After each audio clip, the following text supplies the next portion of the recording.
はいどうも、フランスです。今日はですね、ゲーミングモニターについてお話ししていきたいと思います。先日ですね、うちのチームの選手とゲーミングモニターの話になりまして、ちょっとその話をしていく中で、改めて今、おすすめのゲーミングモニターって何だろうってちょっと自分でも思いまして、ちょっとね、探してみました。今でこそね、ちょっと自分ゲームする機会が減っちゃって、作業優先のね、ウルトラワイドモニターを使っているんですけど、もともと PC ゲームかなりやってまして、その時の個人的なね、経験則で、今買うならこれがいいんじゃないかっていうモニターをいくつかピックアップしてみたので、ご紹介してみたいなと思います。あとね、簡単なね、ゲーミングモニターの選び方というか、後悔しにくいね、ポイント、選び方みたいなところもご紹介できればなと思っております。はい。ということでね、まずはゲーミングモニターの選び方をね、少しご紹介しようかなと思っております。気にしていただきたい項目が大きく分けて5つですね。で、1つ目がサイズと解像度。これはもう同列で1位ですね。で、2つ目がリフレッシュレート。3つ目がパネルの種類。で、4つ目、応答速度。5つ目が接続端子。この5つをね、基本押さえてもらった方がいいんじゃないかなと思っております。で、続いてね、フレームの幅だったりとか、スピーカー、ないしはデザイン、あとメーカーみたいな感じでね、好みに合わせて選んでもらえればなとは思うんですけど、個人的なね、意見としては、メーカーはね、あんまり気にせず、知らないようなね、メーカーでも、スペックがちゃんとね、しっかりしてれば、買っちゃっていいんじゃないかなと思っております。あんまりメーカーでの性能差って出ないと思っていまして、もちろんね、その初期不良の面だったりとか、あとメーカーの保証とかの部分とかのサポート体制っていうところで差は出てくるとは思うんですけど、Amazon であればね、初期不良でも返品できるケースが多々ありますので、そういった面ではね、価格が安いものを選んでもらっても全然いいのかなと思っております。では早速、先ほどご紹介した5つの項目のね、1つ目のところから簡単にご紹介していきます。まず、サイズと解像度についてですね。先に結論言っちゃうんですけど、結論としては24インチあたりのモニターがベストなんじゃないかなと思っております。正直言うとこれは机の大きさに合わせて選んでいくことがベストなんですけど、一般的な机のサイズ、約100センチから120センチぐらいかな。この辺で一旦考えております。これね、なぜかっていうとなんですけど、パソコンゲームをする人種って、高確率でもう一枚モニターが欲しくなるんですよ。デュアルモニターって呼ばれているようなモニター2枚並べてね、運用する方法があるんですけど、必ずと言っていいほどこれをしたくなっちゃうんですよ。そうなった時に、サイズがね、揃っていた方がかっこいいんで、例えば24インチ、24インチって並べるとしますよ。幅がだいたい1枚54センチぐらいなので、2枚並べても10センチね、余裕があるので、並べてすっきり見えるんですよ。これがね、もし27インチとかになった場合、2枚並べるとです。横幅が1枚だいたい60センチ以上あるので、もうそれを2枚並べるだけで、120センチの机の幅も、端から端まで画面になってしまうわけなんですよ。それがね、いいっていう方はもちろんいらっしゃるので、あえてそれにするっていうのも全然いいんですけど、個人的にはね、机の両端がちょっと隙間があって、余裕がある風に見えた方がデスクってスッキリするかなと思っているので、そういったところの観点から、一般的な机のサイズでいくと24インチがいいんじゃないかなと思っております。でこれがね、もし机の幅が180センチあって、もうバリバリ余裕がありますとかだったらもう大画面モニターはね、どんどん選んでいただいて問題ないと思うんですけど、24インチがいいんじゃないかなと、個人的には思っております。あとね、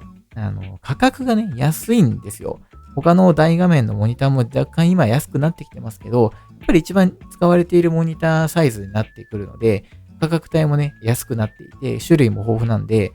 こういった面からも24インチがおすすめなんじゃないかなと思っております。解像度についてなんですけど、こちらはフル HD の 1920×1080 の解像度で十分だと思います。フレームレートをね、気にしなくてもいいゲームを優先したいということであれば、全然ね、高解像度のモニター選んでいただいて全然いいと思うんですけど、今ね、FPS だったりとか格闘ゲーム、いわゆる競技系のね、ゲームをするにあたっては、やっぱりグラフィックよりもフレームレートが重要になるんですよ。フル HD の画質であれば、かなりね、フレームレートが出しやすいかと思いますし、高リフレッシュレートのモデルが結構多くありますので、そういった意味でも解像度はフル HD で全然十分だと思います。正直ね、フル HD のグラフィックもかなり綺麗ではあるので、そこにね、不満になるっていうことはあんまりないんじゃないかなと思います。はい。で、二つ目のところですね、リフレッシュレートについてです。これは簡単に言うと1秒間に何フレーム表示してくれるかっていう話なんですけど、一般的なテレビとかであれば、30フレームとか、本当にゲーミングモニターとかじゃない普通のモニターだったら 60Hz とかなんですけど、ゲーミングモニターであれば、個人的にはね、144Hz 以上のモデルがあれば十分なんじゃないかなと思っております。ただ、これね、やっぱり高ければ高いほど映像はより滑らかになっていくものではありますので、もうめちゃめちゃこだわりたい人、デバイスでもう他の人と差をつけたくないよという方にはですね、240Hz 以上のモデルがおすすめになってきます。今ね、240Hz 以上のモニターもね、手が出しやすい価格にはなってきているので、1枚ね、あるのもいいんじゃないかなと思っております。はい。で、その次はですね、パネルについてですね。液晶モニターのパネルって大きく分けて3種類ありまして、1つ目が IPS、もう1つが VA パネル、あと TN パネルっていうね、3種類のパネルがあります。それぞれ色の、発色の良さだったりとか、視野角だったりとか、あとリフレッシュレートの出しやすさとか、いろいろね、特徴がありまして、一番おすすめは IPS パネルになっております。これはね、視野角が広くって、かつ発色がね、すごく綺麗っていうところで、かなり性能が高いパネルになっておりますので、こちらはね、おすすめなんじゃないかなと思います。で、次いで VA パネルがおすすめですね。こちらも発色がすごく良いんですが、IPS パネルに比べると若干視野角が狭いというものになります。ただ、ゲームをするにあたって、あんまりね、視野角、なんていうかね、この斜めからあんま見ないからね、正面から見ると思うんで、VR パネルでも全然ね、いいとは思います。で、最後の TN パネル。これはね、さっきの2種類に比べると、若干ですね、発色が甘いというかですね、十分綺麗なんですけど、他の2種類に比べると、ちょっと色味の部分がね、特徴的なパネルになってきているので、かなり好みが分かれるパネルになっているかなと思います。その代わり、リフレッシュレートが出しやすくなっていて、かなり価格も安く抑えられるっていうメリットもあるので、そこはね、好みによるかとは思うんですが、最近ね、IPS パネルや VA パネルでも高リフレッシュレートのモデルが出てきているので、今あえてね、TN パネルを選ぶメリットっていうのはそこまでないかもしれません。こんな感じで覚えておいてもらえればと思います。そして次が応答速度ですね。こちらに関してはもう1ミリセコンド以下のモデルがおすすめです。で、最後に、忘れがちになるんですけど、接続端子もね、ちゃんと見ておいてもらった方がいいと思います。自分のゲームの用途ないしは、パソコンとね、接続のところの端子をしっかり確認してもらってた方がいいと思うので、用途に合わせてね、ここの部分はモデルをね、選んでもらった方がいいと思います。大きくね、確認しておいてもらいたいポイントはこんな感じでして、ここをしっかり押さえておけば、後悔する、失敗するリスクっていうのは減らせるんじゃないかなと思いますので、参考にしてもらえればなと思います。では、ここからはですね、実際にいくつか現時点においてですね、おすすめのゲーミングモニターをちょっと画面も一緒に見ながらですね、ピックアップしていきたいと思います。今日はね、もう先ほどお伝えした通り、おすすめは24インチあたりだというふうにお話ししたので、23.8 インチとか 24.5 インチとか、このあたりのモデルをね、ピックアップしていきたいと思います。まず一つ目がね、これ。ピクシオさんから出ている PX248 プライムっていうね、ゲーミングモニターで 23.8 インチのフル HD IPS144Hz 1ミリセコンドのメーカー保証が2年保証ついているモデルになっております。ピクシオさんのモデルね、かなり種類が豊富でして、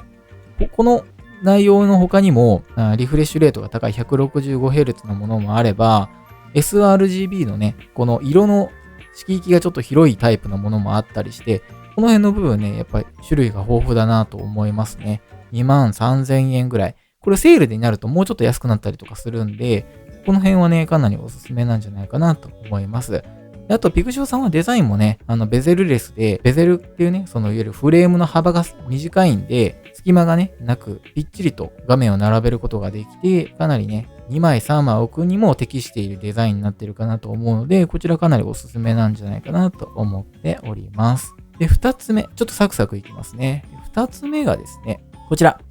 エイサーさんから出ているゲーミングモニター。こちらも同じく 23.8 インチの IPS で非光沢。で、画質はフル HD。で、ここからね、165Hz になりますね。応答速度が 0.5ms。かなりですね、速いモデルになっています。このエイサーさんっていうところが、自分も使ってておすすめできるっていうのもあるんですけど、メーカー保証がね、3年間あるんですよね。購入後3年間一応センドバック保証があるので、そういったサポートも手厚いので、これはなかなかおすすめなんじゃないかなとは思っております。で、次がですね、こちらですね。飯山さんから出ているゲーミングモニターになります。23.8 インチの 165Hz。で、こちらも 0.8ms。かなりね、速い応答速度のものになっていて、しっかりと IPS 保しかも3年保証という感じになりますね。で、プラスアルファ、これね、USB ハブもついてるんですよ。ケーブル類をね、まとめたいとか、モニターでいろいろなことをしたいっていう方には、こちらおすすめなんじゃないかなと思います。はい。で、次がですね、こちらですね、クールイさんっていう、ちょっと読み方合ってるかわかんないんですけど、おそらくクールイさん。これがね、めちゃめちゃすごいんですよ。何がすごいって、価格、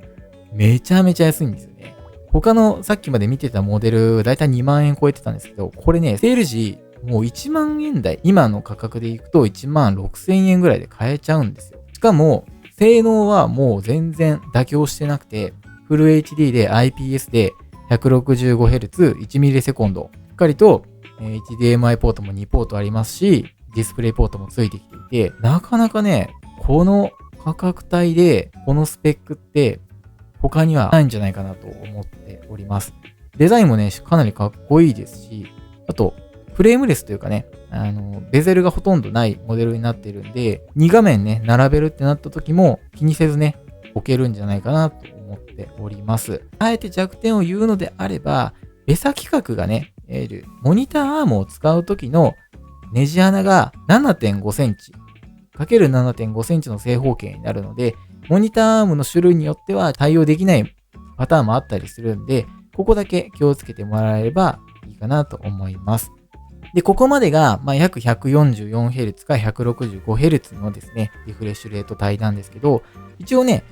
240Hz 以上のモニターもいくつかピックアップしておきました。やっぱり今安くなってきてるんでね、その辺のところもかなりいろいろ選択肢があるみたいでして、一つ目がね、これですね。Z エッジさんっていうところから出ている 240Hz のゲーミングモニターになってます。これはね、若干インチ数が上がって25インチになるんですけれども、フル HD で VA パネル 240Hz の 1ms になっております。クーポンとか使えばね、これ26,000円とかでね、買えちゃうのは、なかなかね、コスパがいいモデルになってるかなと思います。で、二つ目が、またね、エイサーさんのゲーミングモニターになりますね。こちらは 24.5 インチで、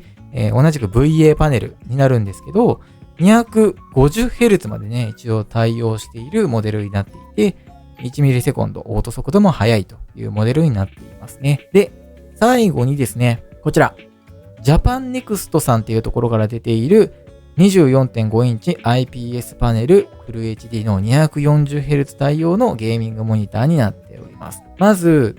価格はね、やっぱ3万円以内。こちらセールの時にもうちょっと安くなってたりするんですけど、それでも元値がね、まず3万円以内で買えて、で、IPS パネルで 240Hz で 1ms 以内。あんまりね、弱点がないモニターになってるかなと思います。端子もね、しっかりと HDMI ポートが2ポートありますし、ディスプレイポート1ポートあるのと、プラスアルファ給電用の USB ポートもついてきているので、なかなかね、使い勝手もいいモニターになってるかなと思います。はい。こんな感じでですね、24インチあたりのおすすめのゲーミングモニターについてご紹介でございました。かなりね、ゲーミングモニターって本当好みに分かれる部分があると思うので、いや、自分はもっとやっぱりね、メーカーを重視して、性能ももりもりで、価格も全然妥協しなくてもっと高いモニターが欲しいんだぜっていう人も絶対いると思うんで、そこをね、否定するわけではないんですが、個人的なね、これまでの経験則っていうところを踏まえて、今、自分が買うならこの辺がおすすめだよっていうところのご紹介でございます。もしね、こちらの情報が参考になったよっていう方いらっしゃいましたら、チャンネル登録、高評価もよろしくお願いいたします。では今日のところはこの辺で、また次回の動画でお会いいたしましょう。バイバイ。